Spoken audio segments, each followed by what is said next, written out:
हिंदू धर्म में भगवान शिव को देवों का देव महादेव कहा गया है।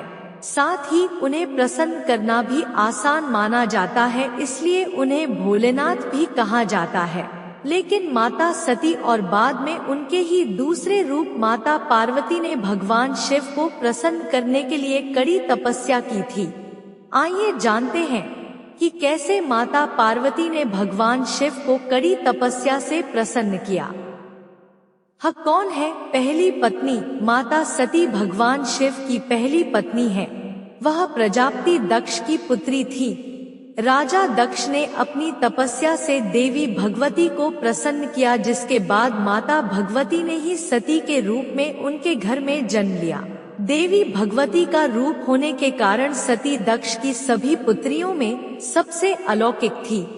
वह बचपन से ही भगवान शिव की भक्ति में लीन रहती थी। सती ने भगवान शिव को अपने पति के रूप में पाने के लिए सच्चे मन से उनकी आराधना की थी। उन्हें इसका फल भी प्राप्त हुआ और उन्हें शिव पति के रूप में प्राप्त हुए। सती ने दी प्राणों की आहुति, लेकिन राजा दक्ष उन्हें अपनी बेटी के लिए एक योग्य वर नहीं मानते थे। पिता दक्ष के विरुद्ध जाकर माता सती ने भगवान शिव से विवाह किया। घृणा के कारण दक्ष ने यज्ञ में भगवान शिव और माता पार्वती को आमंत्रित नहीं किया और साथ ही भगवान शिव का अपमान भी किया, जिस कारण माता सती ने यज्ञ स्थल में अपने प्राणों की आहुति दे दी। कैसे हुआ माता पार्वती का जन्म? माता सती ने अपना शरीर का त्याग करते समय संकल्प किया था कि मैं राजा हिमालय के यहाँ जन्म लेकर शंकर जी की अर्धांगिनी बनूं।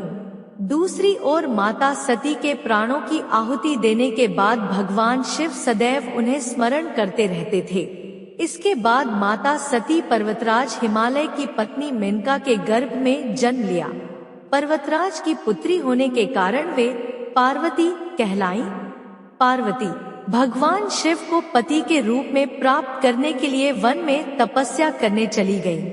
अनेक वर्षों तक कठोर उपवास और घोर तपस्या के बाद भगवान शिव ने उनसे विवाह करना स्वीकार किया। इस तरह ली मां पार्वती की परीक्षा। तपस्या के दौरान भगवान शंकर ने पार्वती की परीक्षा लेनी चाहिए। उन्होंने परीक्षा लेने के लिए सप्तऋषियों को पार्वती के पास भेजा।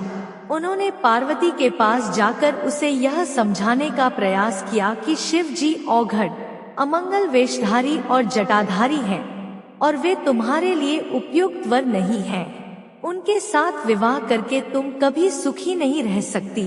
साथ ही माता पार्वती से ध्यान छोड़ने के लिए कहा, लेकिन पार्वती अपने विचारों पर दृढ़ रही।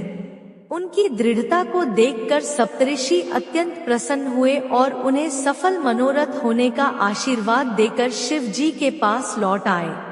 पार्वती के दृढ़ निश्चय के कारण महादेव उन्हें पति के रूप में प्राप्त हुए।